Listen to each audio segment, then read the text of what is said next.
right. All right. Yo, what up? Welcome to the Left Home Podcast, episode number 3. This week, we have our first guest on the pod. HUY. As I'm trying to adjust. As he's trying to adjust the mic. We'll get it figured out. HUY is a content creator, also based out of, or from Minnesota, but now resides in the Phoenix area. Yes, sir. He is works for one of the biggest creative agencies in Arizona. He is a freelancer as well. He has good style. One of the first guys I met when I got down to Arizona. One of my first like creator friends, I guess. And yeah, it's funny though. Just all around good dude. Knew of each other though. Yeah. HUY actually, funny enough, I was literally watching I was scrolling back in like my archives on Instagram, and I saw a comment from the Exceed account from like 2019. That's maybe. Definitely me. Yeah. So I'm like, what the fuck? Yeah. But yeah. So yeah, our first guest. Yeah. Dope, dude. Thanks for having me on, guys. Yeah, thanks for coming. Appreciate it. So I like the name of the pod too. Yeah. Because we all left home. Exactly. Because we're all from Minnesota. Exactly. Yeah. From Minnesota. You said that, how quickly did you move? You moved in like a week, didn't you? It was like Broderick gave me like a month. Oh, a month. So okay. yeah. That's still pretty crazy. Yeah. It was literally like I called him one day and I was like, here's the deal. Probably have a room open like on the 1st. You doing it or not? And he was like, right. Just like, hype it up. Like, it, bro, it's fucking awesome out here. Like, are you about to move or what? Yeah. So yeah. And that's pretty much how he got here. But yeah, dude. What made you move here? Dude, I was working at an agency and I was also doing Exceed on the side, and also doing some freelance too. But freelance wasn't really pushing it that hard. Exceed was still like, we weren't really growing, and it was just like a grinder. And at the agency that I was at, I just didn't feel as confident. I was there for 2 years and I just wasn't really feeling like I was growing. And I always wanted to move out to the West Coast. And at first it was California, so I was interviewing at jobs out there. I had some other options in Minnesota, and then opportunity came up in Arizona, and I was just like, fuck it, full send, and just actually quit my job before I even got hired, before I even got like the call, like you're hired, Damn. Yeah, it was crazy. Like the interview went well, and you were just the interview went well, and I was just like, dude, I know I got it. I'm pretty sure I got it, and if I don't, I'll figure something out. But I just can't be here anymore. Because like, it was just kind of killing me. Damn. I was commuting like an hour to and from work every day, taking the bus. Where did you live? Chaska. I worked in downtown Minneapolis. So I took the Southwest bus. Damn. Yeah. So I would drive to like Chanhassen or Eden Prairie and take the Southwest bus. Oh shit. All the way down. Yeah. That sucks. Every day, dude. And then I would work. So I would get to the office like 8:30, work till like 5:36. Sometimes we'd do like happy hours and like work shit that you'd have to even go later. And then I'd like set up shoots after work too.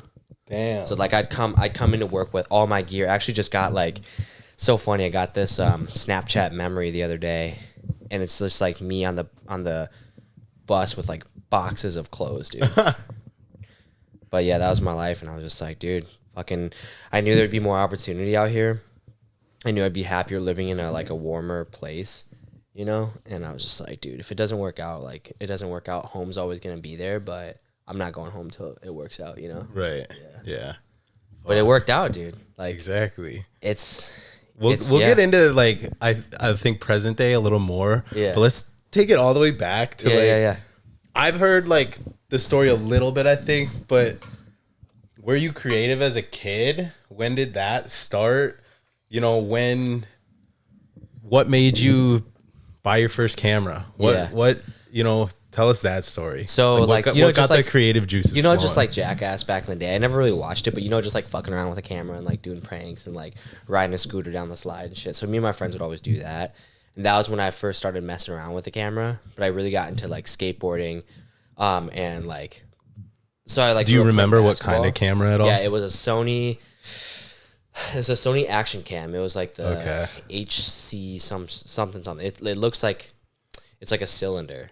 Is it the one where you hold like this? And it has Yeah, the you hold it seat? like that. Yeah. But it's an action camera. It's like a GoPro. It was like GoPro's competitor. Okay. Yeah. Damn. Yeah, so that was my first camera. I think that thing was like $300. Don't even remember how I paid for it. I think I like saved up for a while. Yeah, if I was a kid at $300, that's That's like a my lot, life dude. savings. that was in like 8th grade too, or I want to say like, yeah, I feel like that was in 8th grade when I first got that camera.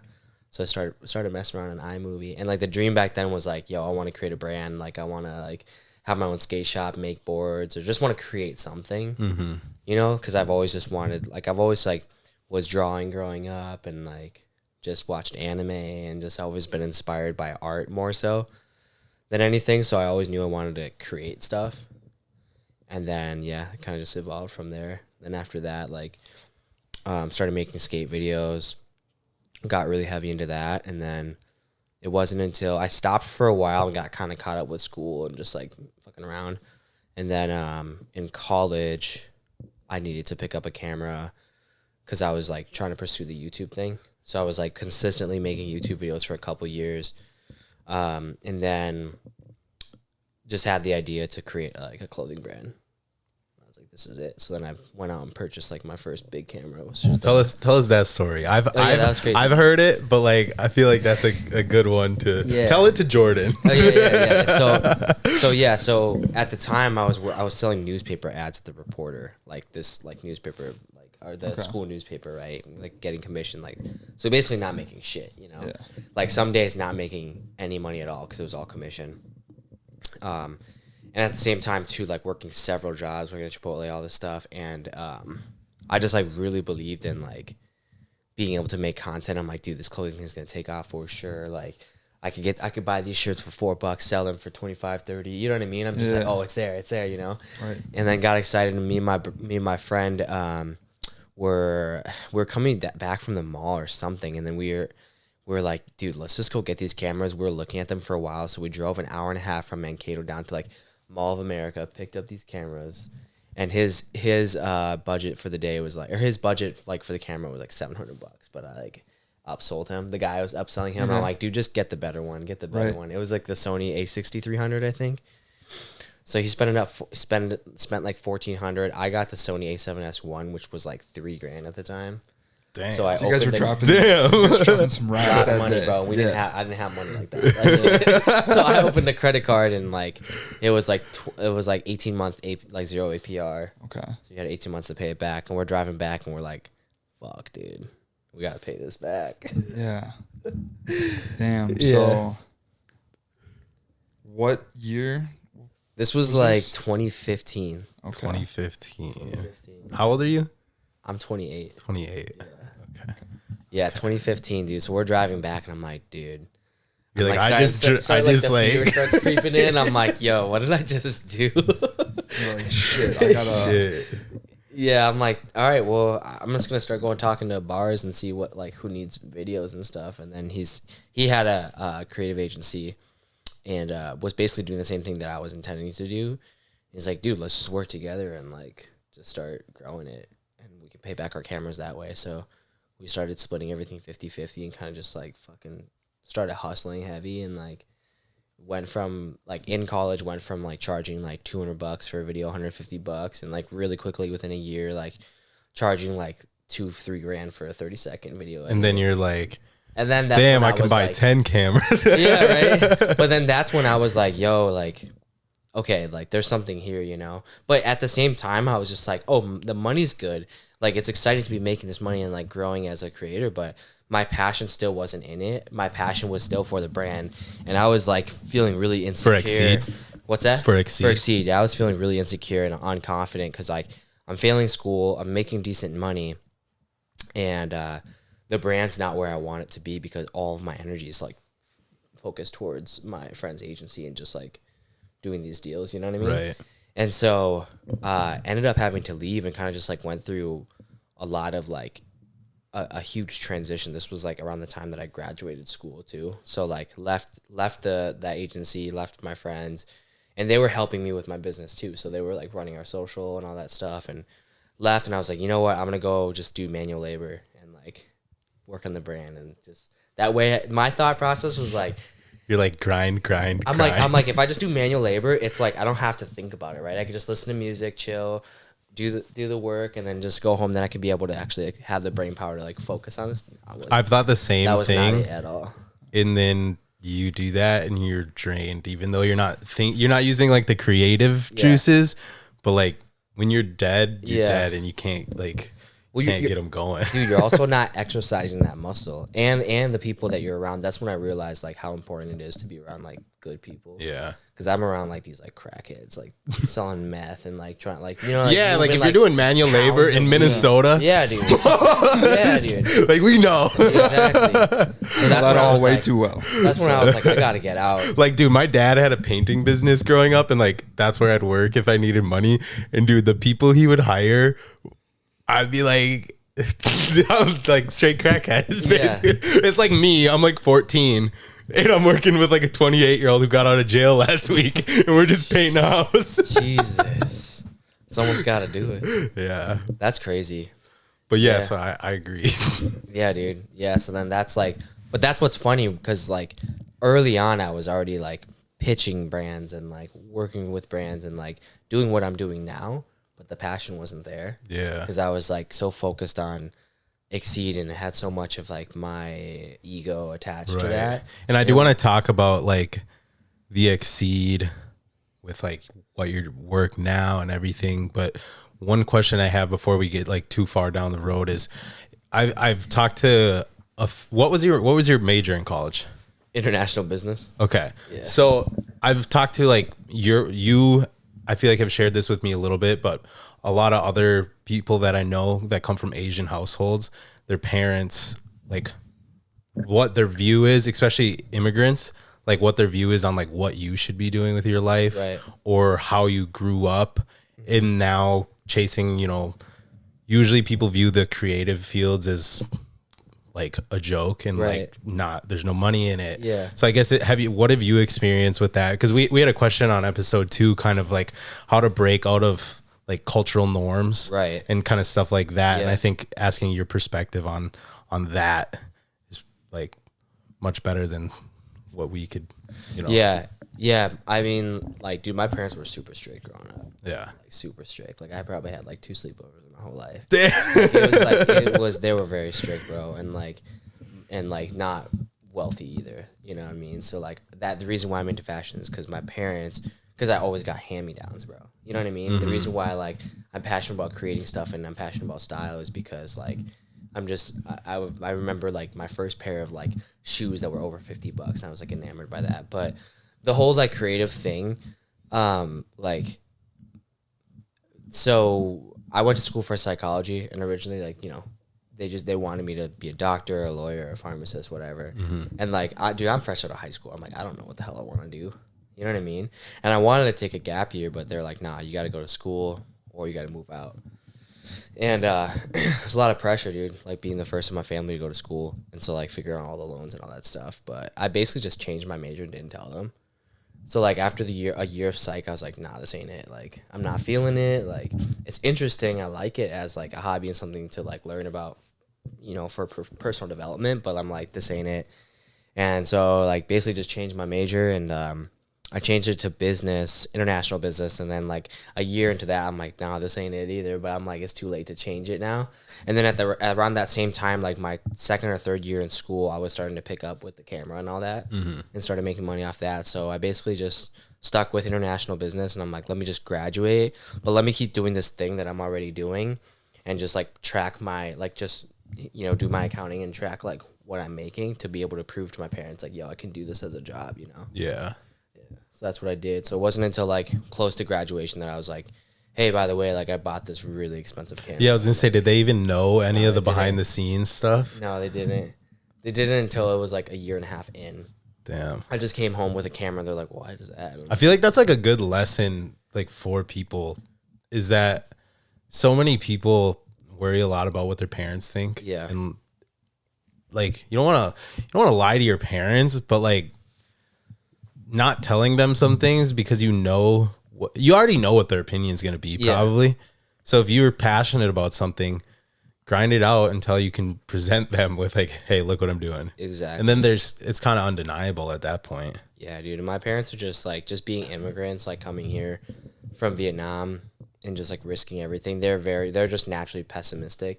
Right. So they're like, that's not going to work. Yeah. You know, that's their view towards a lot of things. And they're very like hard-headed when it comes to that. So it's like, I had to prove to them that it would work. You know, they still don't really understand what I do. Yeah. Which is kind of That's funny. how like my mom is too. Yeah. She'll be like, so you like take pictures?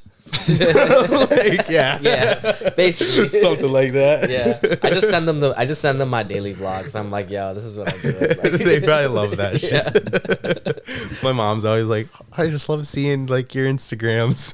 I'm like, I just got my mom on Instagram. Oh, gosh. It's dope. Yeah, that's great. Got to keep them in the loop, you know. right. But I guess what you've talked about Exceed a little bit, Yeah. but what is Exceed? So Exceed was for me more of like a mentality, and something that I wanted to replicate. So do you guys know the brand The Hundreds? No. So basically, the core of any good brand is a community and a culture. Yes. And that's what I wanted to build. And also it aligned with just me having like a sense for fashion and wanting to create something. And so it was super heavy like gym when it started, because at that time like everyone was doing like gym edits and like It's like fitness vloggers Instagram were- had just changed their platform to allow more than 15-second video edits. And so like everyone's starting going hard with like the gym edits and all that stuff. So it started, the foundation is in gym wear, but my like vision for it was more like streetwear, kind of like casual wear, you know? And it's more of like an extension of me, because like I like to wear, I will never buy like Off-White or like, you know, not to say that brand, but let me just, all right, I will never buy like a super expensive brand if it's not comfy. Yeah. You know what I mean? Like I like what you know, these brands are doing and the way they market themselves, and I think it's dope, but like if it's not comfy, I'm not gonna wear it. Yeah. You know? I feel like so many dudes are wearing like Gucci t-shirts, and like you can tell that they It's just like all like crusty. yeah, It's like they just look 100% like gilded like you don't cotton, like and I'm that that's shirt, man. Yeah, like that's not comfy, bro. You know when you go home, you're taking that off and Yeah. wearing some fucking like tank, you know? Literally. So that was the goal with me with Exceed, was to create have our page and our content like showcase content and create content that inspires people and motivates people to exceed in their life and to like go over 100%, you know, with whatever they're doing. So I wanted it to be relatable, but then I also wanted to make clothes that was like dope, that you could wear outside of the gym, you could wear in the gym. And I was heavily like influenced by, I would say, like the Hundreds and ASRV and like Live Fit early on. yeah. Yeah. Kind of the Live Fit, I feel like, is like the OG actually. But like Yeah. not many people even. But they're Like, just not. no. They're But not like innovating, dude. Like Yeah, they're not no. changing. That's why I like No. ASRV so much, because like their product, like he puts so much time into his. Doesn't product. ASRV like patent all of Yeah. their I don't know if they patent all of it, something but like they have that? like, Like everything they lines. make is like they're like they ain't just like getting Nah, the same T-shirt you're getting from Yeah. everywhere else. they have like Silverlight technology, Tetralite, like Yeah. Tetra Tech. Like they have like these different fabrics that they patent, which is really dope. Okay. Yeah, so that's a little rundown on Exceed. Now today, Exceed, not much of a thing right now. Yeah.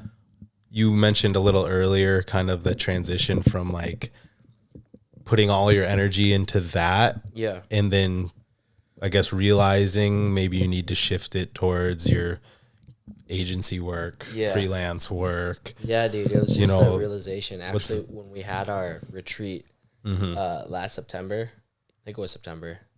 Yeah, last September we had our retreat, and it made me just realize, like, dude, so much of my identity and ego is attached to this, to a point where it was detrimental to me. Like, it's good to have as an outlet, but you got to run your own race, and I realized that, and it's like, I have bigger priorities and things to take care of, being like student loans and just getting myself into a position financially where I feel like comfortable and like confident to be able to like make investments and expand what I want to do and be self-sufficient, which is like the goal. So it's like to give you an example, it's like, why would I spend 10 hours a week designing shirts, printing the shirt, shipping the shirt, shooting models, putting it on the website, like writing copy, writing the captions for the posts, planning content calendars, doing all this stuff, right? To break even and then maybe make like $400 off of a drop. Right. When so much energy, and 10 hours is lowballing, bro. I'm probably putting like 20, 30 hours into every drop. You know, more like if you think about just like a drop of like a new, like 2 new shirts and a hat, like just call that one collection, like you're putting way more than 40 hours in. Yeah. And to be profiting like $500-$600, like that's not worth it for the amount of hours you put in. Whereas I could charge my clients $150 an hour, and I go shoot something and edit it. Mm-hmm. I'm already doing that. I'm already doing that for myself, but I'm not making that money. So why am I doing that, right? Just to feed my ego and make the brand look, you know what I mean? It's like, I can always pick that up later, and I realized that, and I'm like, dude, let me just grow. And it was like super like eye-opening to like come to terms with that and just feel comfortable with that and be like, yeah, I feel good like saying that, you know? Yeah. Like now when people are like, are you still doing Exceed? I'm like, no, I shifted focus, and I feel good saying that. Whereas in the past, if people were like, yo, how's Exceed going? And like, you know how people ask and they don't really care? Yeah. Like, you know how, you know, this time of year, people are like, oh, what's your goals? What's your goals? I'm like, I don't need to tell you my goals, bro, because I'm fucking excited about my goals.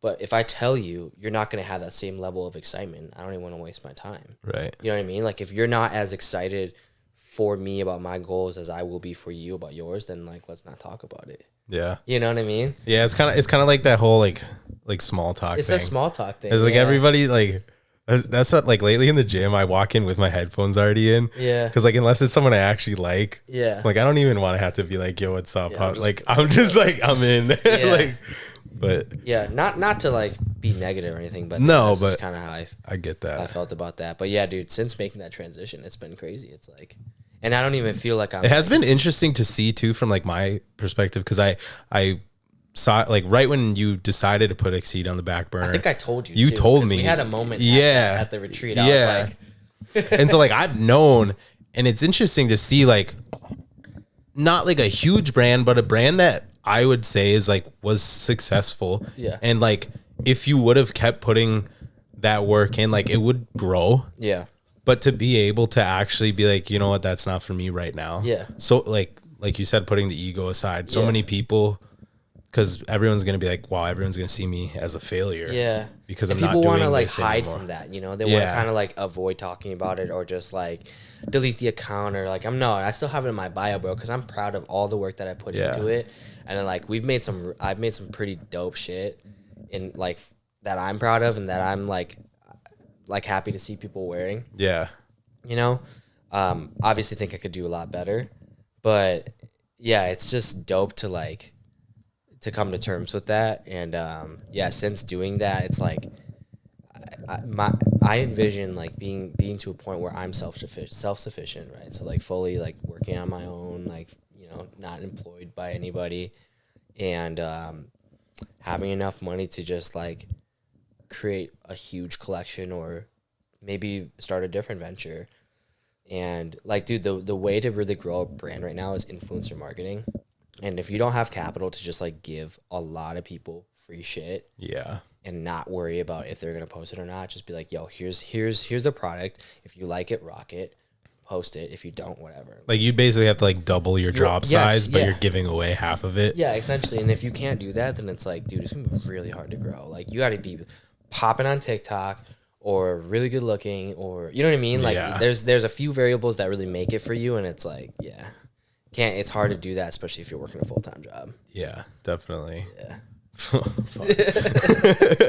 But so shifting to like, so that obviously putting that on the side, or on the back burner, and shifting to the freelance and agents, you're basically like, most people, I would say the second they make like probably like $3,000 a month freelance, they're like, fuck a job. Like that I just did that with making no money basically. But you're one of the people who's actually like, I have this agency job.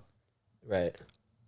I'm sure could also be full-time freelance if you want. You pretty much like probably are. Yeah, you basically work 2 full-time jobs. Yeah. So what's that like? What's that mindset or what's that decision in your head to be like, I could sustain myself freelance and have that freedom. Yeah. But you're choosing to still have this agency job. Yeah, I think it's like, it's that gut feeling, dude. It's just like a lot of people told me like to be careful with the move.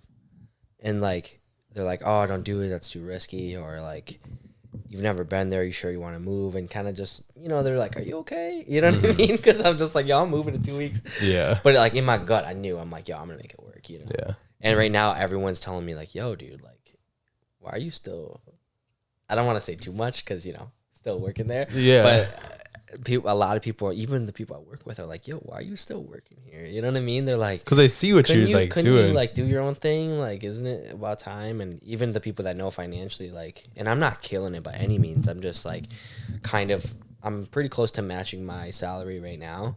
But in my gut, I feel like it's time to just be patient right now in the moment. And I know it's going to pay off long term. Yeah. Because right now I can manage both, and there's conversations happening where I'm going to get an adjustment with my salary at the agency. So it's like the agency is almost practice for me to do what I'm already doing. Yeah. But on a bigger scale. Like we're working with big clients, you know, like Fortune 500 clients. So it's like companies. You can get in, it's kind of like getting in those rooms. Yeah. Like you're getting in the room with all these people who freelance wise you would love to like eventually be working with. So why not like it's almost more of it's just the title of you work for this agency. It's almost sort of like all kind of like, it's more so like, yo, if I can pitch a client 30 grand a month for content, and I'm shooting the content and I'm writing out the deliverables and I made the pitch and I pitched them and I won that, even though I don't get money from it, even though I don't get commission, that's confidence for me to be like, yo, like I just did that. I could do that on my own. So it's just more situations of practice of being able to do that. You know what I mean? And seeing how like things work, and like seeing which kind of industries like I would want to work with or that I wouldn't want to work with, and how to handle like this CMO that's a dick to everybody. Mm-hmm. You know what I mean? Like it's like being able to almost have that practice already, but I'm also like protected by my team and like other people, like senior leadership within the company. So it's like if shit does hit the fan, it's not all on me right now. Right. So it's almost like right now the reason why I'm staying in this like period and haven't made the transition yet is because I am going to get an adjustment. I can manage both. Why not make more money? Why not get more experience? Like I don't plan on working at another agency.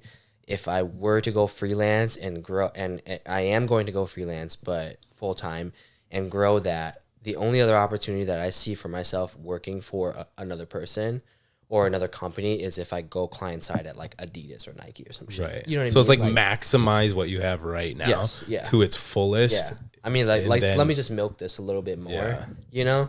And not that it's easy by any means, bro. Like this week fucking sucks, bro. Yeah. I was like an hour late today because I was working on. So I feel like I'm just talking to one person. Oh yeah. No. Yes. I'm good. Perfect. All right, we had to reset the cameras. We did a little seat change. Yeah, this is better. Jordan was lonely. I'm only facing one person. Musical chairs. Dude, this feels great. Yes. Let's go. Now we can spit. All right, where were we? That's the one shitty thing about Sony's, dude. Is they run out of the juice. We just see the red, brutal. dude. Yeah. I'm gonna go apply for a credit card now. Yeah. I feel inspired. But yeah. So we were talking about the agency versus freelance stuff. I guess what's the best thing? Like, what is the best opportunity that the agency has provided? Like, what's the best client that you've been like, holy shit, like, what am I doing?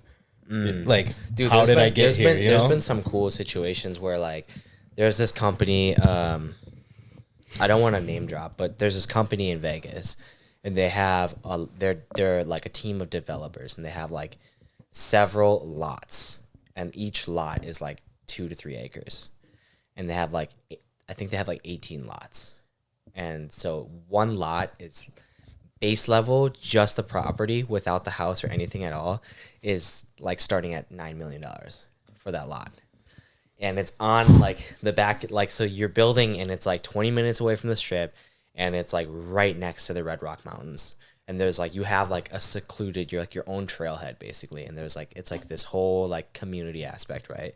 So we flew out and shot that, and we went to this dude's house, and he's been a developer for years. Like these people are like old money rich, bro. Like they have like full staff on at all times. Like they have like literally like they have like servants around the house, like full like cleaning crews coming in and out. And like his neighbors, Floyd Mayweather, like went to his crib. It was insane. Like spent like $300K on his driveway, imported like these like rocks from France. Like this dude's just like so passionate about architecture and like design and shit that it's just like, it was inspiring, but also I'm just like, dude, like, anyway.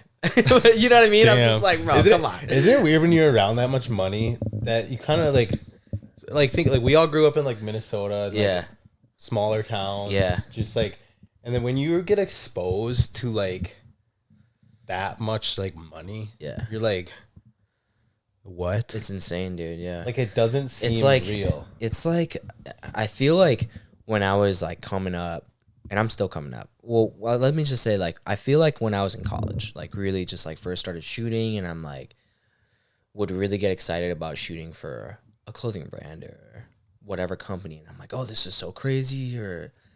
And now I feel like I'm not like, it's not like it doesn't faze me, but I almost like feel like I just like, it just humanizes it a little bit more. I'm like, definitely. this is just a person, you know, like this is possible for anybody, you know, like he chose to become a developer. His dad was a developer. His grandpa was a developer. Like developers make good money. You know what I mean? Like software designers make good money. So it's just, it's really just, it's just, it's definitely different. And it like gives me perspective for sure of like what's possible for people, but it also gives you perspective of like, yo, would you be happy with this? You know what I mean?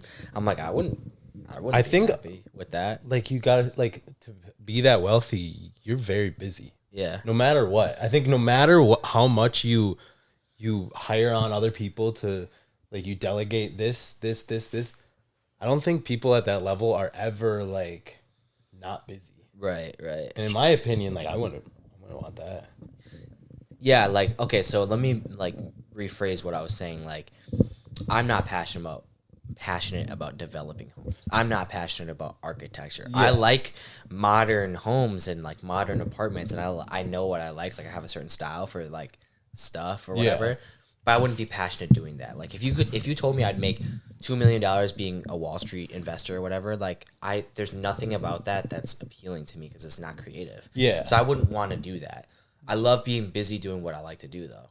Like I don't know. But do you think you get to a point eventually where if it's like, okay, you are making millions of dollars a year, but you still have to go out, film, and edit every single day? No, I wouldn't want to do that. You know what I mean? That's kind of what I was saying is like, Yeah. yes, you like you can love You get what tired you of do it for a little bit. but you're gonna get to like, Yo, no matter what, you're gonna get to a point where like, yo, I'd rather just only make content for myself. Yeah, exactly. Or only work with like think that's the the number most, one brands. Yeah, you I think know? that's the most fun. But you got to kind of switch between it. You should listen to this podcast called, I think it's called Quick Takes with Jacob Owens. I've listened to every episode this week. It's so fun. I just started listening this week too. Every day for breakfast. I listen to a it's whole so good, episode. bro. I know. But they talk about He's it in too, where- Arizona. Yeah. He lives in Scottsdale. Yeah. But I use his like Prism lens. Oh, really? Stuff. Yeah, it's like. Oh, yeah. Yeah. Aren't But they like stupid expensive? no, like if you buy them on sale, like they're pretty cheap, dude. Oh. Go to the actual store. There was a store in Phoenix. That's what I heard, yeah. My coworker like got. I was literally watching the episode this morning about like how we started our Prism lens effects company. I was just listening to that driving over there. That's so funny. No, but it's so good though, and they talk about it too. They're like, yo, like we had a phase where we were like doing Steadicam all the time, where we were DPing a lot. And like, dude, even with that, so going back to your original question of like, yo, what have I been a part of that's really cool that I'm really thankful for? So like that client's one of them because we flew out, we shot that. Like Jared Leto just bought one of the homes. Oh damn. So like touring his house, all that shit was cool, and we flew back, and then I flew back, and then like, or no, and then I flew to San Francisco and did some freelance shit. So like that was just cool. Like cool that I get to even do that stuff, right? But then like being a part of like a shoot we did a couple weeks ago with D-Book. Like I was like this far. Dude, away I saw from your D-Book. daily vlog that day, and I'm like, this dude's just hanging out with like Right. the best player in the NBA. You're like, yo, what the fuck? I got so pissed though because they asked me to take that down because it was really? like before the actual commercial came out, and I'm just like, this is why I'm like, don't post that part. But yeah, I'm like, y'all telling me something different right now. But yeah, no, like doing stuff like that is definitely cool, and then also just being a part of like the big shoots, bro. Like we did a $1 million production for Gila like 3 or 4 weeks ago, and we shot from like the shoot time started on Friday. It was like 2 to like 3 a.m. or something like that. 2 to 3 a.m. Yeah.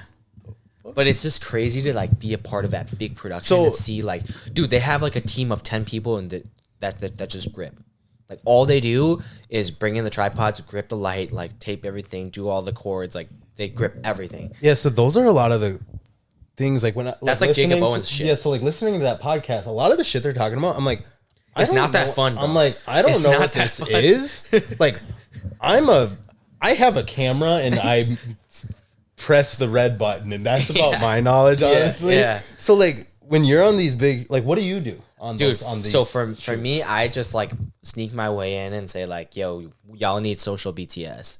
So either it's BTS for that company, you know, or it's BTS like short form video content. So what they're doing is they're producing a major commercial. The production. They're doing the major commercial that's going to live on TV. It's going to be on billboards. It's going to be, you're going to hear it when you're watching Pandora or Hulu or whatever the fuck. That's what they're creating.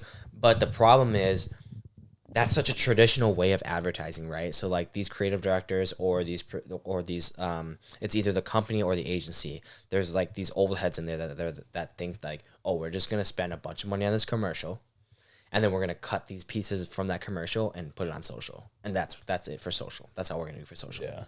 But you and I both know there's a lot more that goes into TikTok it. age, no, they don't see that, and they don't think about that. Yeah. They know that it's important, but they don't know how to apply that, and they just are stubborn and want to stick with their old ways. And luckily, like my agency is starting to shift into the direction of like, yo, we actually need short form content. So I come in and I say, okay, what's the schedule? Like we got D-Book from this time. Okay, we got these talents coming in. All right, let's do this type of idea where she's drinking the drink and the drink like changes drinks as she's coming up on the beat, and then the environment changes as well. So I'm creating like short form content of that, because the big production, they don't have time to do that stuff or even think about it, and they don't even care. Right. And they don't even have the understanding of social to be able to do that. You know what I mean? So I'm coming in and doing, that's kind of like my role on set. Okay. Cause but I'm like the bottom of the barrel, bro. They treat me like shit. So they have I feel like you're doing your job sounds better. I know, dude. It's cool. It would be nice to have. Huy, get the fuck out of here. It would be. It's nice to have like the way like it's cool to be on those productions, because I'm like, yo, being a DP would be dope, or being the director would be dope. Because like you're just sitting there and you're like, yo, redo this shot. Yo, we need lighting. Hey, give me this, give me that, and they're just like telling people what to do basically. Yeah. And then directing, and then they're just chilling. Like they're not doing a lot of hard work. You know what I mean? Like they just put their reps in and built themselves up. Like the guy that shot the commercial did 50. He did like 25 50-cent commercials, or 25 50-cent music videos. Like he did Candy Shop, he did all this other shit. Like, damn, it was cool. So he's in it. Yeah. Damn. Yeah, but yeah, I'm bottom of the barrel, dude. Like they have the actual production team, they have the director, so they need to get their shots, and then after they're like, all right, photographer can get her shots, and she has like 10 minutes to get it as they're taking things down. Because they have to move quick, because they're on schedule. They have to like, yo, we're taking this down. Now we got to go light this other place of the casino. You know what I mean? And then it's like, oh, after she's done, then I get to go in and get whatever, you know. You know what I mean? You're like, as people are walking out, you're like, hey, can we do? Literally, that's what it was. Yeah. So are you coming up with these, ideas on set, or like the night prior? Or yeah, it's like, is it? I would like to learn. I would like to know about it like a week ahead, so I have time to concept with my team. But a lot of times it's like super last minute, and it's like a day or two before. Damn. Like the one with D-Book, like I was concepting when I got there. Damn. So it was like super last minute, which is like also pretty stressful. But that's why you saw the time lapse of me on my computer, and like I'm like jotting shit down with my creative director. Yeah. Yeah. Now, would you say that you thrive in situations like that, or is that stuff more stressful for you? It's definitely more stressful. Like I've learned to manage it a little bit better. I would prefer to have more time, like Time to think about a couple things days and stuff. Yeah. Give me 3 days. Right. You know what I mean? Give me 3 days and I'm not busy and like I'll crush it. But I do feel like I do well in those situations just because I've been in those situations so much. And it's an adrenaline rush, you know? Yeah. But it's like probably not good for me. You know what I mean? Because I'm like also stressed. But I feel like that's something where it's almost like unavoidable that you at one point in your life you like these situations to where down the road there's like not even gonna be stress because you're just so used to just having to like it's gonna make you more creative, make you think faster, like all that shit. And just I don't know, for me, if I had 3 days, I'd get anxiety like really bad. Yeah, So if I got like an hour, I'd probably be like, all right, let's go. Yeah, that's true too. Like, but that comes down to like your perspective too. Like it's kind of like doing like HIIT training, right? Like the more you do it, the more you're used to it, and the more your body gets used to it. But yeah, I think like if I had a couple days, I feel like it would definitely be better. And then just going back to the thing that you're saying about stress, like one of my biggest goals for the new year is just like to get back on my meditation daily. I know Ian does daily meditation. I hasn't he done it for like years, dude? Years. Like like and like, a dude, he's so chill. time. He's so chill, right? That dude, he's just like, dude, he's just a vibe, dude. Yeah, I fucking love Ian, dude. Same, dude. Yeah, and he's we're gonna have him on eventually too. Hell yeah, that'll be a good one, dude. He's so well spoken and like just like one night, me, Ian, and Jordan were like back at the fireplace, literally just like having drinks, having a bonfire. We should have just been mic'd up that night, dude. It would have been a banger. Yeah, out there. Seriously. Yeah, but that would help with my stress a lot more. Cause like, dude, when I was working at the agency and I was at Minneapolis, I wasn't doing what I'm doing now. I was just literally on Excel sheets and building ads on Facebook for Walmart and these other big brands. When you say building ads, were you like editing ads them? Manager. Or you were like, No. Oh, this ad is performing yes, like the analytics? We would get a piece of creative that we had no control over. So I would look at this fucking basket of oranges and I'd be like, this is the stupidest shit in the fucking world. And then I would put it into Facebook Ads Manager, and then I would write the headline and then the description, and then like write shop now on the button, on the call to action button. And then I would put a dollar amount towards that ad, run it for X amount of weeks or months, and then I would get it approved by the team because we would all do quality checks, and then we would send it and it'd go live. And then after a week, we would report on it and be like, yo, in the first 2 days, it did this. So week over week, there has been a 0.03% increase in click-through rate, and you'd have to explain it. It was very like knowledgeable and like beneficial for me to have now. Yeah, because I have like a few clients. You have a few clients that I do ads for, and like, dude, the ad space is huge. Like, I have friends that make stupid money running ads, but you gotta enjoy it. And like, I don't really enjoy it. I will only enjoy it if it's for a brand that I like. Right. Like, I won't run ads for your little coffee shop. Like, I don't care. Yeah. I mean, that's a bad example because I like coffee, but I know what you mean. I won't run ads for your fucking bridal company. Like, I don't care. But if it's like a dope streetwear brand, I would love that. It's kind of like I've had like clients be like, "Oh, can you like do my Instagram posts?" And I'm like, "Sure," because I'll make more money. Yeah. But I don't even know what your business is. Like, it'll be I'm shooting a video for a business where I'm like, couldn't tell you a thing about this. So how do you expect me to write your post? Yeah. But they're just like, oh, that's fine. I'm like, like, shit, all take right. it. I'm like, I okay. Like, send it. You know, but damn, that's interesting because like the the agency thing, it's like I feel like I see so many, like if I like watch a creator pod or anything like that, so many of them were like, oh, I worked at an agency and then transition to freelance. Yeah. Obviously, like a creative agency or whatever, I know what it is, kind of. Yeah. But actually to like learn a little bit about like what you're actually doing, like working for an agency, it's like interesting, because I've heard some people are just like, oh, all I did was edit for 8 hours a day. Like they just, here's the content, edit it all day every day. Definitely depends on your role. Like I got hired as a strategist, so my job was like, so previously I was doing paid social, so everything was paid. So for Walmart, we didn't touch their organic, like their so organic, you know what organic is, right? So like when you go to a brand's page on Instagram, that's their organic social. When you see Nike's Instagram page, that's their organic social. So there's a team running organic social. They build out content calendars, they write the posts, they decide what the creative is going to be, they plan campaigns.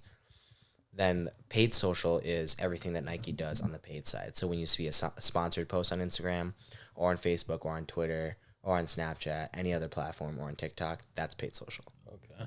So there was no crossover. So when I came here, I was hired to build like content calendars and run organic social for the clients, which was like a huge learning curve, because I did that on a very, very, very small scale in college. And it was like a very, like I'm talking like the local pizza shop we ran. You know what I mean? Like it was You're not, like but hammered at midnight. Yeah, but I'm like order with us. Yeah, that's so true. And then now that was the like, spot that people went to when they were hammered. That's hilarious. Yeah, no, it's true. But yeah, so like I just upsold myself in the interview. I was like, yo, yeah, for sure. That's literally what I was gonna ask, is what your opinion is, because I've kind of touched on it, I think in the last one, about how if an opportunity is presented to you, and you think you can maybe do it in the slightest, say, yeah, I got that. Yeah, exactly. Like, Figure it out later. Yeah. Literally. Oh yeah, that's literally what my clip was from last week. Yeah. Jumping out of an airplane.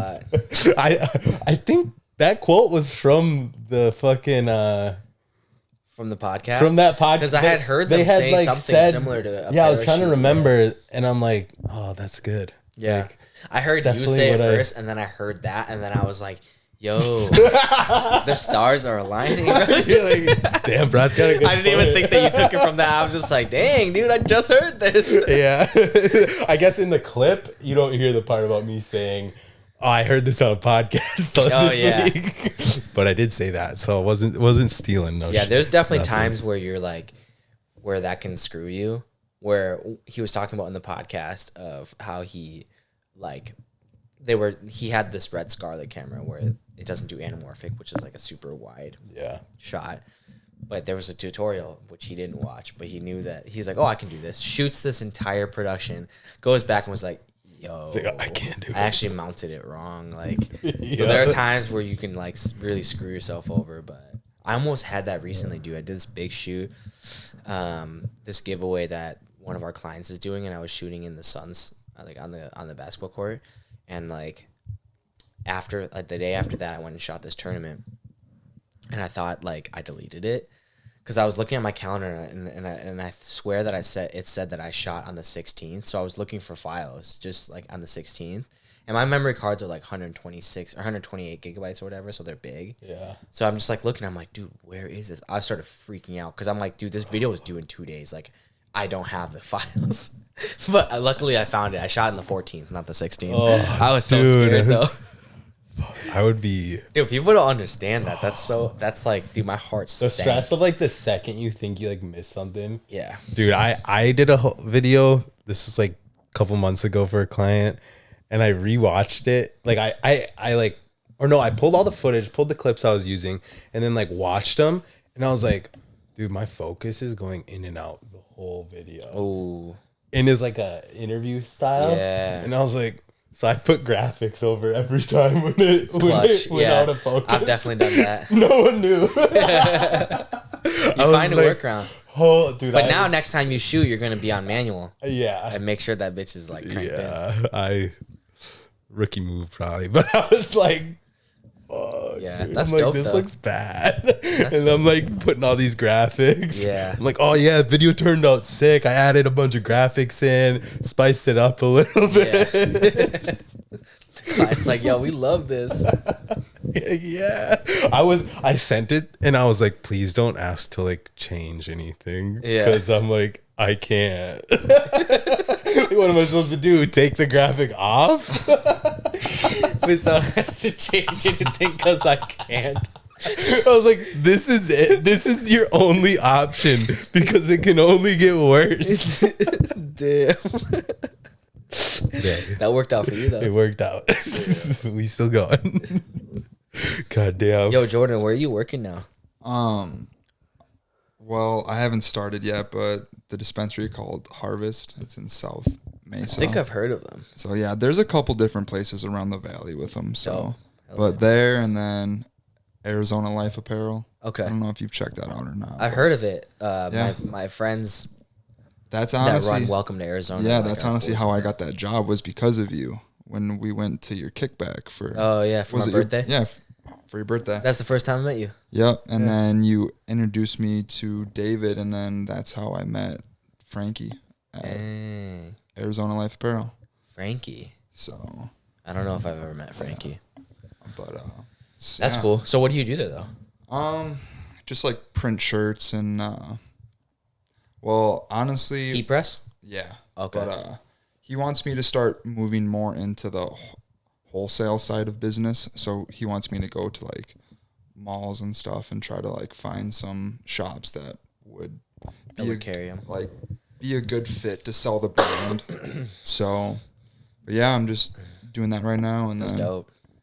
Ubering right now pretty much. So That's tight, dude. yeah, making Yeah. some decent money from that. Hell so. yeah. Yeah, I respect you. You just came down here. You're like, yeah, I'll just figure it out. Even more, like you're Right. the way you came down was even crazier than me. I mean, like, I wish I had a job lined up, but I don't know, like, being in that stressful situation where it's like, holy fuck, like, I don't have a job, like, Yeah, kind of like, I don't know, like, I'm happy with the jobs that I have right now, so I feel like it all, like, it worked out. yeah, like, Yeah, the way it was supposed to. yeah, so. yeah, for sure. Yeah, dude, that's tight. I actually never worked for like a clothing company, which is like, and I never worked for an agency, and then so it's just funny like how that worked out for me. Just said, who needs experience? Right. But that's definitely like a really good skill to have for sure. Yeah, because I like how like you kind of started your own business with Exceed and stuff, and so just to see how like where you started with that and like where it is now and kind of how you put it on like a pause kind of Yeah. like shows me that like if I want to start a brand, Right. you know, like there's a lot of options with it and stuff. Yeah. So And even just like like a clothing business in general, like you learn just like any direct to consumer brand, like it doesn't even have to be clothing. It could be like any product, you know what I mean? It Yeah. could be jewelry, it could be whatever. Like those guys, they sell like prism, like they sell lens filters, like I don't know. All that stuff is like so good to know. That's what I was telling him. Like the first week he got down here, he was like applying for like just 9 to 5, like just bullshit. kind of bullshit jobs. I'm not gonna lie, bro. Like when you told me you were like, sorry to interrupt you, but when you told me you're like, yeah, I don't have like a job lined up. I'm like, damn, dude, like you're probably gonna have to work in a 9 to 5 spot. And then we checked in like a couple weeks ago, and you're like, yo, I'm working here. I'm like, damn, bro, you figured it out. I was like, hell yeah, like that sounds dope. Like he had all these like interviews lined up, and I'm like, here's the deal, bro. You could do this, make like $20 an hour, decent. You're gonna fucking hate it. Because it's just draining. It like is. you just Yeah, I'm come like, home, you're or like, like the fuck. T-shirt thing was clutch because I'm like, that's a skill that you want to know. Yeah. in the industry you want to work in. Yes. Dispensary. and like to Same be so thing. close to like Frankie or whatever the dude's name Yeah. of the owner, like Yeah. just to learn from him. right. Like, And he's tapped in too, so it's like then now you're connected to us. Like dude, it's just so much better. yeah, and then Definitely went through working that. in like the dispensaries also industry he's interested in. Yeah. And then Uber, if you need money, it's like Yes. you can make it. Yeah. Exactly. And dude, like you never know who you're gonna pick up Yeah. too. Like it could be someone like dope as shit. That could Yeah, give you like a that's sick a networking opportunity. too. Yeah, I'm like, you're probably gonna have relationships, such a better time and learn more having like a few of these smaller jobs and something you're actually interested in, yeah, rather than just having this job that's gonna take up all your time. You're not gonna meet anybody. You're not gonna benefit from it at all. And so I'm like you're so just seeing glad the that same he decided to be same like, number of yeah, people you're every like, day. fuck the like normal bullshit. Let me get some shit that I actually want to learn. Yeah. Put it all together, and then you make enough money to live. Yeah, dude. Working at a dispensary would be fucking dope. Like I've kind of low-key always wanted to do that. I think like the psilocybin, like mushroom, like we talked about it a little bit too, but that's gonna be like that's like the next cannabis, bro. Yeah. Shit, I Definitely. microdosed before this this podcast. It's like, I'm doing it right now. Every day. Fuck. What It's like a natural like caffeine too. yeah. Like one time I fucked up and like took too much before bedtime and like I couldn't sleep, but I'm like, dang, like I'm just gonna start taking this in the mornings. And it kind of wakes you up a little bit. Yeah. If I feel like, do you do it fasted? Yeah. Yeah. Yeah, I feel it like you hits you have to. harder. Because I tried to microdose like last week or something. I like ate breakfast and then How much was did you like, take? You do capsules? Yeah, I don't know. Maybe 0.25, maybe Oh, okay. 0.35. I don't really know. Not much. It's but weird, dude. If you drink like I did, like so I don't do the 0.25s. I did today, but like coming here because I'm like, yo, I'm vibing. I'm not working, you know. Yeah. But sometimes like when I started doing it after our retreat, I like got a little bit too like I was like, ooh, I feel a little bit too much, you know. Yeah. And it kind of became like distracting a little Yup. bit. It's hard to explain. It's not even distracting. I could still get my work done, but it was just like, I just didn't feel like I didn't really like enjoy it. So I got these different ones that are like 0.12, and then the rest is lion's mane, and I like that way more. It's a lot less, but I still kind of feel it, and I feel like the clarity hits a little bit too. So you feel that a little bit. It's kind of just like more chill, I think. It'd be interesting because I've never done it on like a consistent like Yeah. basis. Yeah. Of just like here and there, I'll like microdose. Yeah. I feel like it'd be interesting to see like do a whole month. But also for me, though, is I'm not busy enough to like justify that. Yeah. I would do it and I'd be think like, it just helps oh me with wait, my I'm anxiety, just sitting dude. here all day doing nothing. It helps me with my anxiety a lot, though. Yeah. Like That's what I need. That's what I noticed when I just took 0.12 every day. Like I just take it with my vitamins and my allergy medicine in the morning, a little Flonase, you know. Fucking hate allergies, but yeah, I would just take it, and I noticed it helped me a lot with my anxiety. But what I wanted to say was, there was one morning where I had like orange juice with it, and like any type of citrus like kicks Yeah. it Oh, yeah. up, and I had it, and I was like, whoa, like. That just ramped that shit up to a 0.5, boy. You're just I was like, yo. I felt all giggly, and I was like, Megan's like, you're being so goofy. I'm like, I don't know what's going on. Why, but low-key, I knew what was going on. That's great. That's like oops. Do you yawn a lot when you feel it? I know we talked Oh, about okay, it. yeah. So Yo, that like, was so funny, dude. You were like, I don't feel it. I'm like, shit, dude, I don't know what to tell you. yeah. So yeah, back at the kickback when I took one of your little magic pills, fucking. Which was 0.5, by the way. Okay, yeah, I definitely felt that. So, but we're talking That's about why. yeah, we were talking about like yawning and stuff, and yeah, I always start to like yawn and just get really cold. Oh, you get cold? Yeah. Interesting. And like kind of tired and stuff. Oh. Well, okay, maybe not tired, but I start to yawn and get cold, so like my body thinks it's like, bro, like Yeah.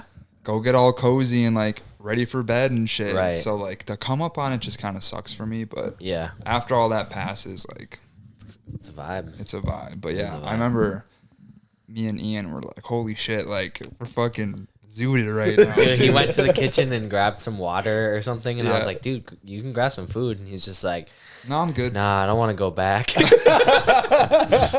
Yeah, dude. Fucking A. Dude, but who was? I don't know. We were talking about your in flag at your birthday last year, and we were microdosing, and We weren't microdosing.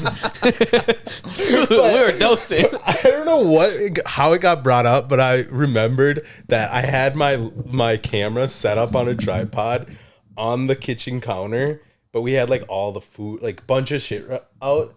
For like an hour, I just watched my camera screen. Like I had it like on. Oh, really? And I just like viewed the world through my camera screen. Oh my goodness. It felt like it was a movie to me because Yeah. it was like on there. I don't know why. Someone brought that up last week. That was a really fun like birthday. Yeah. I just started like celebrating my birthday with the homies like after moving to Arizona. Like that Flagstaff was the first one, and then I was like, that was kind of a lot. Let me tone it down this year, and then this year's was like super It fun was a too. good time. Yeah. Yeah, but nothing, dude. Like that retreat was such a good vibe, bro. Like, Dude. when I started, like I'm fiending for something like that again because I was tripping.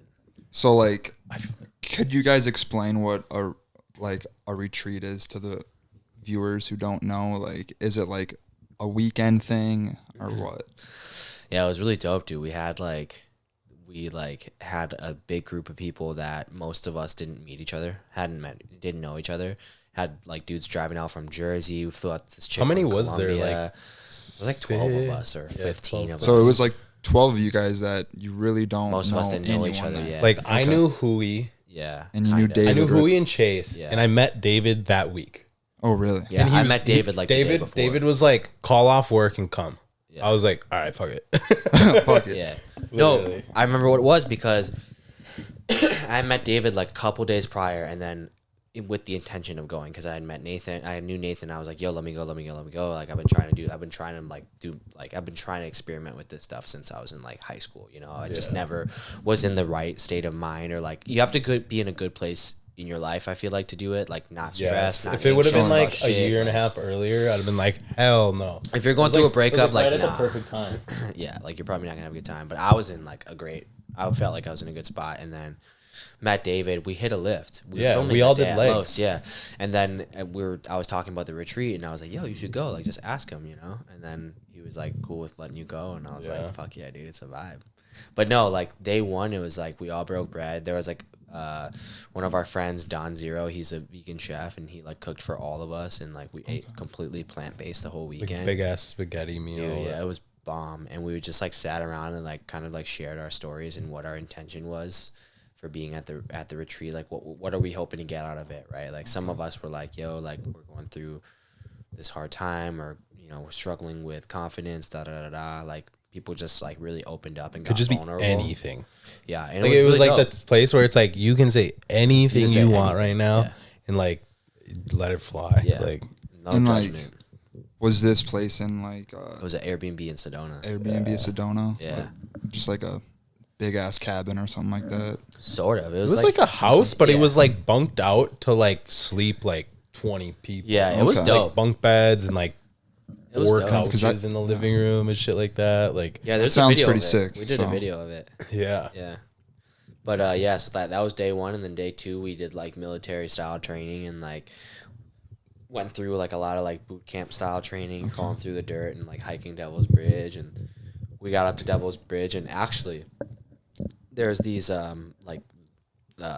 what's it called, like energy vortexes in Sedona where people like literally come from like all over the world to experience it, and it has to do with the way like the rock is and how energy gets trapped, and like there's trees that twist like a vortex, and there's like literally put up my drone and we all did like meditation together. Oh, like, the deep yeah. breathing, and you can see the trees are twisted, dude. It's crazy. So we like kind of did that, went through like the physical pain and like suffering together, and so the whole idea of it was like get vulnerable, tap into your sensitive side, or like open up, and then like day two was like physical masculine energy, like really getting all that stuff out, and then we came back and then had the ceremony, and the ceremony was like I think each of us drank like this like chocolate cacao Yeah. mixed with the medicine, and it was like what 4.5 grams I think. No, it was 2, It wasn't 2 grams, but it was stuff that like hits like it's Penis envy. Yeah. Is Yeah, that that's penis what it envy? is. It was at least 3.5. I feel Okay. like It was a 'Cause lot. They said like it was a lot. But that shit was that was life changing though for Yeah. sure. And like as we did it too, like the girl Maria that ran it was just like she was great.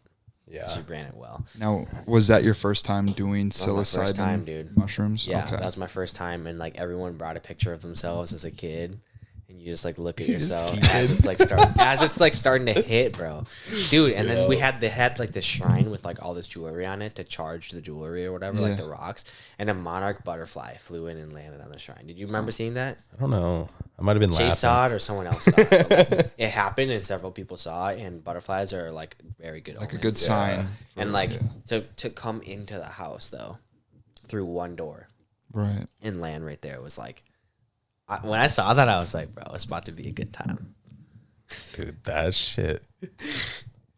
Fuck. Yo, you remember We looking were over at me? I was geeking, like, bro. that was a good vibe. Me and Huey were freaking. Wait, was that the video David showed me on Christmas of you like sitting in the chair with your hat like this? Oh no, that was in Flag. That was at his birthday. That's why it was. Yeah. Okay. No, that was in Flagstaff Oh. for your birthday. Okay. No, up there though, freaking. Me and Huey like had a moment. Dude, we I'm had starting several. to like not remember what we even talked about. We were 'cause just it's talking about a lot of stuff, dude. just life. Yeah, we but- were talking about life and just like how like we were just feeling very like appreciative and grateful. Yeah. We were just like, dude, life is so good. Like our parents have been through so much, and then like you were just talking about how like you love your family, and I'm like, man, I love my family.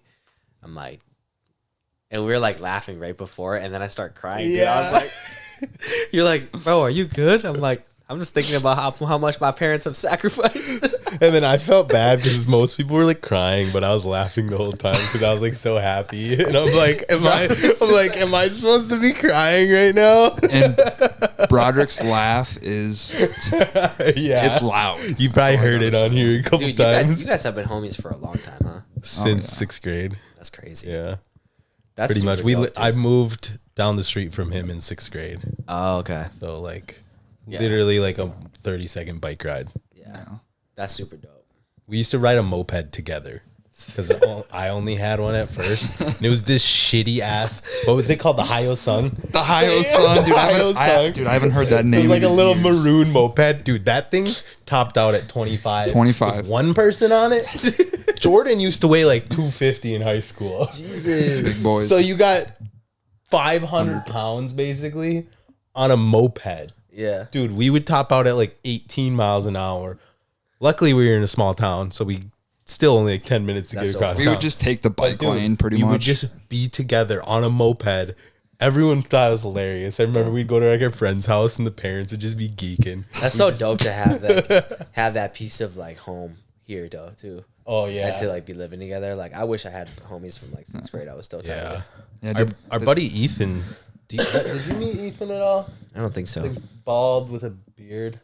No, he's coming visiting in Nice. 2 weeks too. So it's like another, Yeah. and he kind of wants to move in with us too eventually. So Yeah. who knows? Could have a. How's the this whole work then? So squad. David just get to whip these cars whenever or what? Pretty much, yeah. I mean, 20 seconds we're looking to find, hospitality. like a, So does he just go to the gym with the R8 or what? he drives like Escalade mostly. Why?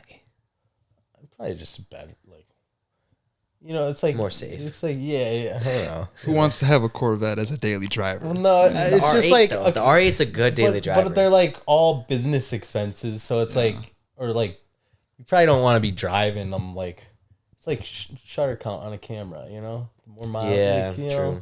So, but yeah, I don't know. It's weird because like every day there's just like a new sports car that shows up outside our house. So I don't get that. So like are they renting these cars out or what's the deal? So investors are buying them, and then they're In the Lux group? Investors in the Lux group? No, it's just like David, basically. Like outside investors that David like brings in. Okay. Buy the cars. He like manages everything, and they're like luxury rentals. What's his company called? 20 Seconds Hospitality. Oh, he's sticking with the 20 seconds. Yeah. That's dope.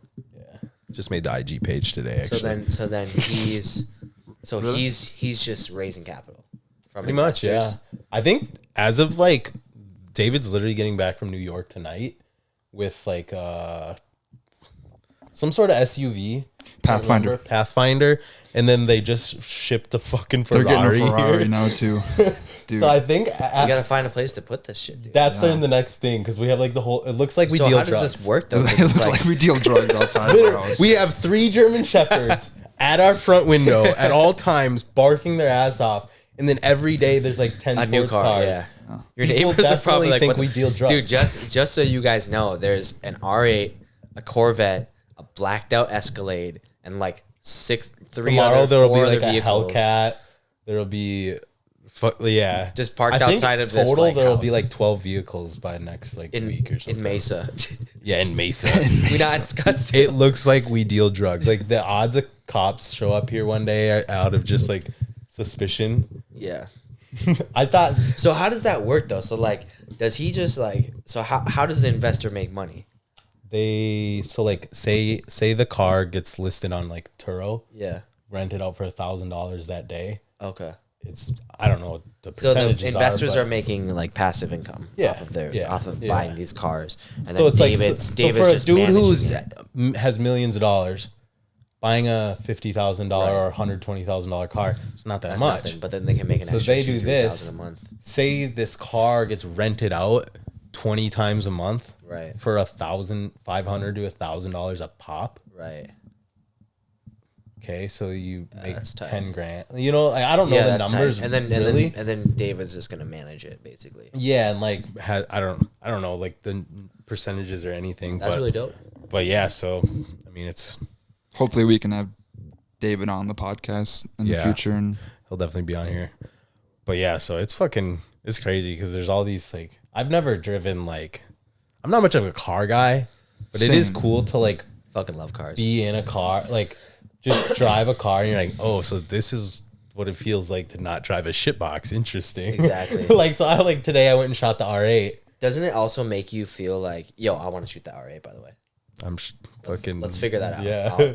I won't charge anyone. Like I always want to shoot it. You know. Yeah, literally. But so I'm learning how to shoot some like car stuff. Yeah.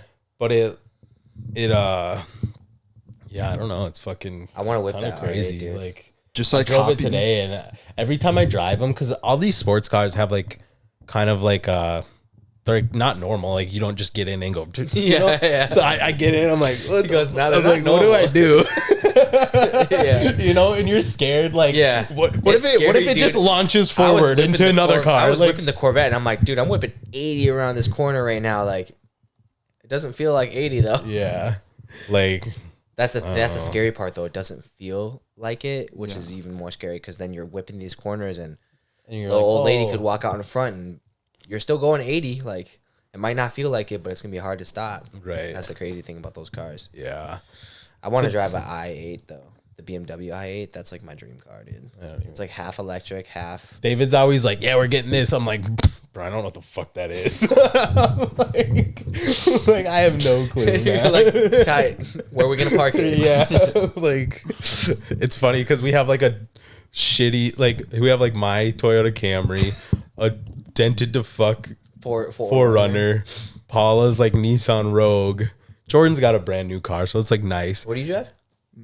Chevy Malibu. Nice. But it's like 2020 or Yeah. blacked out, like it's nice. Dope. And then so it's like a bunch of shitty cars, not like shitty, but just no, and then just like sports cars parked behind them. Yeah. It's like the fuck.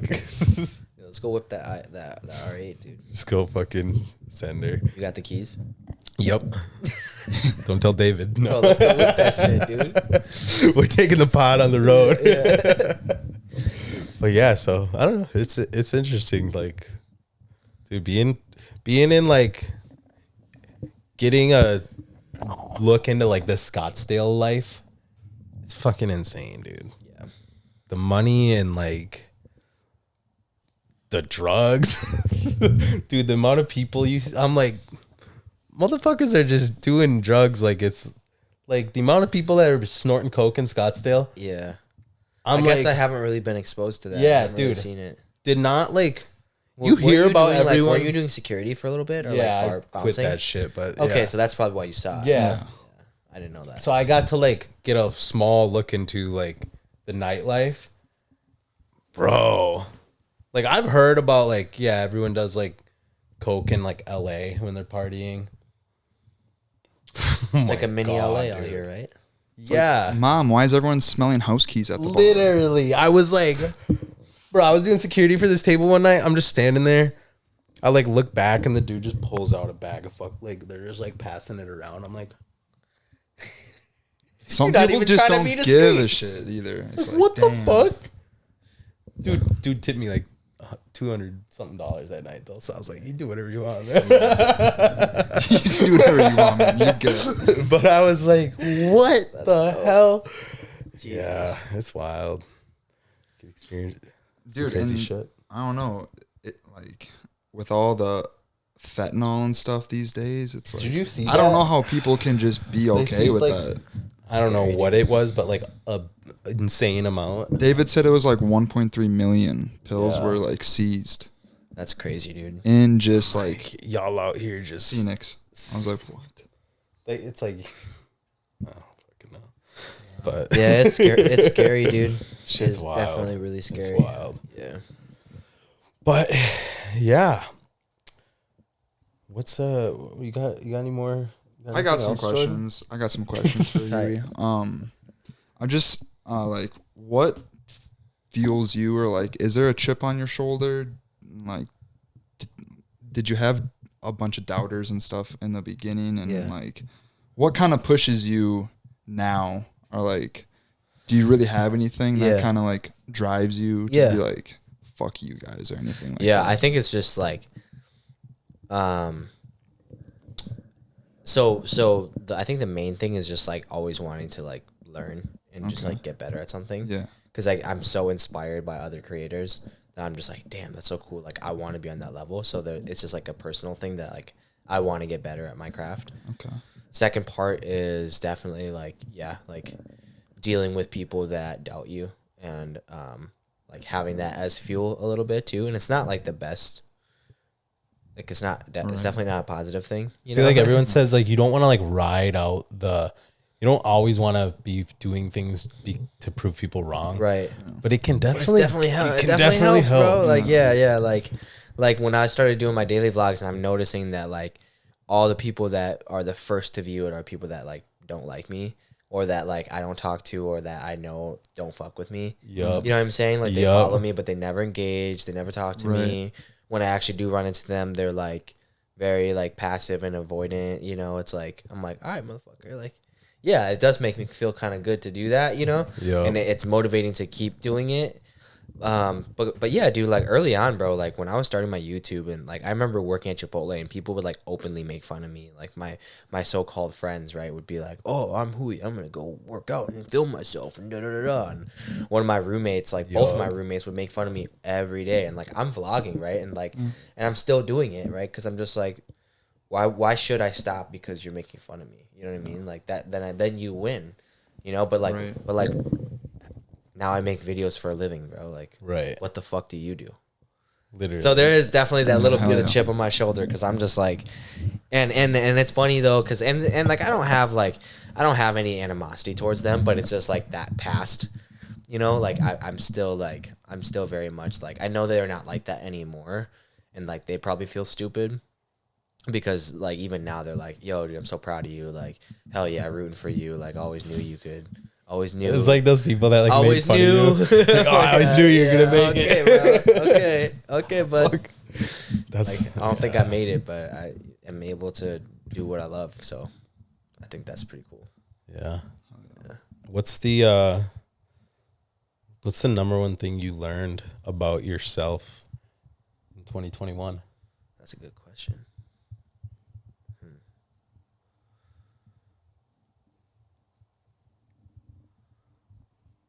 It's kind of been like an ongoing theme, but I'm just really hard on myself. That's a big thing for sure. In a good way or bad Can be way? in a bad way. Yeah. In a bad way. Yeah. Like I in 2020, this year, I would say just learning to like really like actually step back and chill. Like I feel like it looks like I'm doing a lot because I'm just like posting consistently, but I'm really not doing as much as I used to, and like I'm okay with that. You know what I mean? Mm-hmm. Like some nights I'll get off work and I'm like, I don't want to. Like people think they need to be busy like 24. Yeah. Like while you're in the grind, they're like, oh, if I have any downtime, I'm like lazy.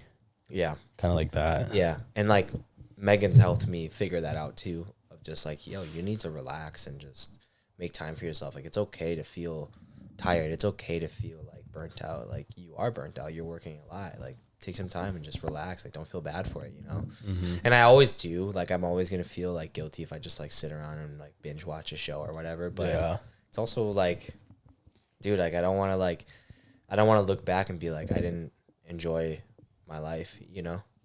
Cause actually, let me take that back. The biggest thing that I learned this year was that life is really short, dude. Because I've lost some people and like there's been like celebrities that have died or whatever, like artists and stuff, and it just like makes you realize like, yo, life is really short. And I don't know what it is out here, bro, but like people suck at driving, and there's a lot of people that just get killed from accidents out here, bro. Like Dude, really bad. So many accidents. Yeah, and I'm just like, dude, that could happen at any moment. Yeah. That could happen at any moment. And you, fucking me, you. Yeah, like, Dude, everyone drives like anyone. 90. Yeah. I mean, it's nice when you have somewhere to go. Yeah, but it's like, wow, You gotta be super you're going like defensive 15 driving. over already, and then the Yeah. cop passes you, and you're like, okay, so how fast can I go then? Like, Yo, my bad, dog. He's like tailing you. chill. My bad, bro. Yeah. Literally. What do you feel like you kind of have that, like in terms of like proving people wrong and having that kind of chip on your shoulder? Sometimes yes. Yeah. I definitely want to like all like the negative comments that you've like heard in the past and stuff, like not, I mean, like sometimes I hang on to them when I probably shouldn't, but like just kind of gives you like more of a reason to keep going and like doing what I want to do and whatnot. So but yeah, I would say I definitely like to have like a chip on my shoulder and stuff. Yeah. So, but I think it helps, dude. yeah. Honestly. What you said about just the life being so short and stuff too. In my notes I wrote down just like the world's getting crazy by every day, like stuff's changing and whatnot, and like who knows how long we're gonna be here for and whatnot. So just to like enjoy every moment, that's kind of like so like not like my resolution for next year, but that's kind of like what I want to do, is just to be more happy with every day, just to, you know, just to make the most out of every day, because you never know, you know. That's been kind of getting hard for me too, like recently. I would say in the last like 3-4 months, like, dude, I don't know, man. Like I don't know if I'm like, this is why I'm like, yo, I need to meditate more because I need to chill. Because like little stuff would just like piss me off, like, and it just kind of like puts me in a bad mood for the rest of the day, and like that's not healthy. You know what I mean? Like just to be like angry. That's something I'm very good at. I don't get mad very much. I know you don't. That's good. So I have like a very good. Do you have a good way to hide your I do, anger? because I had to do that growing up like a lot, but I think I've learned to use it in a good way to where you let go though. Yeah. And if something happens, like those inconveniences, I just like don't care, kind of. Yeah. In a good way, to where I'm like, that's not gonna ruin my day. Like something can, and like it's like saying that is like that. If you work on that, it's so nice. Yeah. Definitely, like you're still gonna get fucking mad at stuff. Yeah. But like overall, I'm every day, even though like yes, the last like year or two of my life has been like fantastic. Yeah. It's also been like the hardest ever. Yeah. But every day I'm still like, damn, life's Chilling. pretty great. Like I don't get mad about like little things, because what the fuck's the point? Yeah. You know? I just get mad, bro. Like if there's a stupid driver, I'm like, you fucking piece of shit. Like I get so pissed, and then I go into the grocery store and I'm just like mean mugging people. I'm just like, don't fucking look at me. motherfucker. Like I just like, I'm like, yo, I need to chill, dude. So speaking of that, do you have like a reset button, or like something that you do that puts you in a better mood, or like so like take Ian for example, how he like meditates. I mean, like he kind of probably puts him in a better headspace and whatnot. Do you have something like that I think now, or? Yeah, I think Like just like watching something funny. Okay. Like I'll turn to like YouTube or like scroll to find something funny, or so that or like going out and working out, moving, you know, like getting my body heart rate up and stuff. Hell yeah. Working out sometimes that helps. And then just like doing something creative for myself too. Yeah, those are the big ones. And is that just kind of like messing around on like Photoshop or like going out with a camera and That's like taking photos of like that's what like you just like it sounds bad because it can be bad if you're just like scrolling aimlessly and you're like, like it's just like numbing. Right. But like if I go into it with an intention of like, all right, let me try to find something that inspires me, and like let me try to learn how to do it. Like that's what I'll do. So like if I'm like really stressed about something or I need a break from work or like something happened personally, like my family's also like my parents have been like pretty codependent on me as well, so that's been like a big stressor. So like that's another big lesson that I've learned is like learning to just like let go and back away and be like, yo, actually like you guys need to figure it out because that's not my responsibility anymore, you know. Like I've always been the person to like want to help and help because I'm good at helping, but like it's also like negatively impacting me and ruins my day, so like learning to step back from that. But like, so in situations when that happened, which has happened a lot this year, I've just been like, all right, let me just like go on Instagram. Like, let me just find a video or like find like a illustration that I really like. And like, let me just watch them do it, or, you know what I mean? Like, I don't even have to be doing it myself, but just to like, kind of like distract me a little bit. You know what I mean? Like, it's so interesting to just watch someone who's really good at doing something, do something. Cause I'm just like, that's like I try and not like if I'm on YouTube, not watch like mindless stuff. Yeah. No matter what it is, just like learn something from it.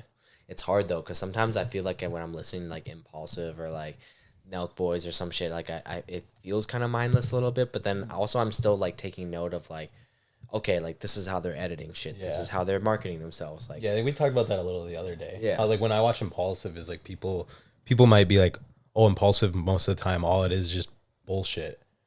Yes, but like Logan Paul's the #1 creator in the world. Yeah. He's doing something right. Right. So if you watch this podcast, take something from it that what he's doing in this podcast, even if he's talking about complete bullshit, it's working. Something that you can apply. It's like take something from it. Yeah. Oh yeah. All right. If somebody's like at home and they're trying to chase that dream, they're trying to leave home. Yeah. What are you telling them? I'm all about just like making those calculated risks, you know? So like if something is lined up and you feel in your gut that like you can make it happen, I'd say go for it regardless of what people say, because like the most important thing is like that you believe in yourself and that you feel like you can make it work. Like, you ever been in a rut and you're like, dude, like I'll figure it out though. Like I'll figure it out. You ever been tight? You know what I mean? Situations where your back's against the wall. That's why I tattooed Lucky Me on my own. Oh, that's dope. Yeah.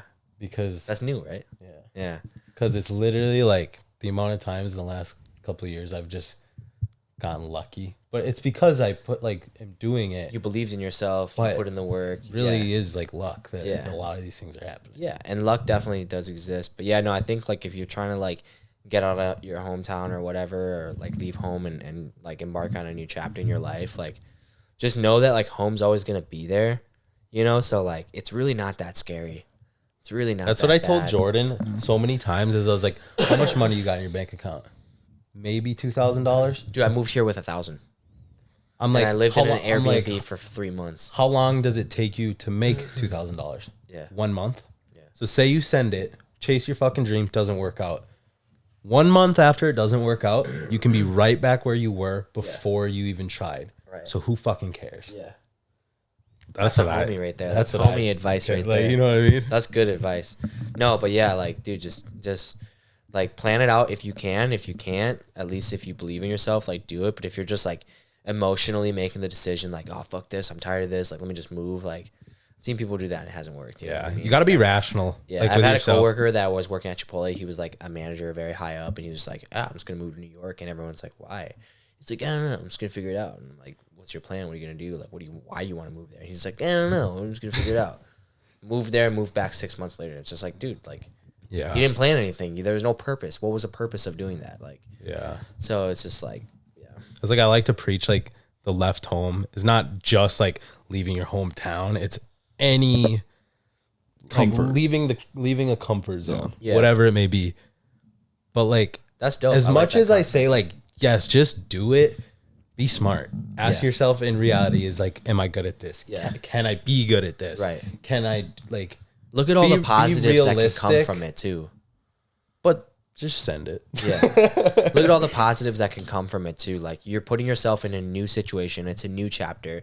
You don't know anyone maybe, or, you know, you're in a new state.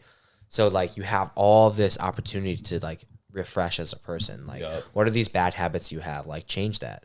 You know, like, do you procrastinate? Change that. If you're in a move and you're putting yourself up against the wall, like, that's an opportunity for you to like prioritize things and plan things and work on that, right? Like, there's a lot of growth opportunities that can happen when you like just when you move and make that jump, whether it's from a job or like to a completely different town or state or whatever. Yeah. Like, yeah. Any uncomfortable environment, I think, is you're gonna learn something valuable. Yeah. You're bound to grow in it. So, Yeah. but that's some good advice. So, Thanks, boys. Anything else? No, I think that's it. That's It's been a vibe. Left Home, episode number 3. Who I'll we be win? back, dude. This was fun. Yeah, he'll be back. You come on. Our plan kind of is to be like unstructured, like maybe the boys are in town, whatever. Just like have a talk. Yeah. Then a guest with like, we want to know your story. Yeah. You can come back next week and we can just get drunk and Just bullshit. vibe. Yeah. You know what I Yeah. mean? Like Talking about current events and like stuff like that. even is stuff fun, like too. that, where Yeah. it's like, yeah, we want to share these stories that really embody the Left Home brand, Right. but also like at the same time, we're mid 20-year-olds that are just living having a good life. fucking time. Right. And we want to represent that also. Yeah. So, Dope. all right, guys. Thank you for watching. Yeah, if you watch to the end, leave a comment, leave a like, share this one with somebody. The first guest pod, this one's gonna be a banger. I think our first episode's at like 300 something views right now, so let's get this one to like 3,000. I don't know. Let's go. Let's go. Hell yeah. Let's fucking get it. All right, guys. All right, we'll Thanks see you for on the next tuning one. Cigarettes on cigarettes, my mama think I stink. I got pearls in my hoodies, all the homies think I miss my cocoa butter kisses. I miss my cocoa butter kisses. Cigarettes on cigarettes, my mama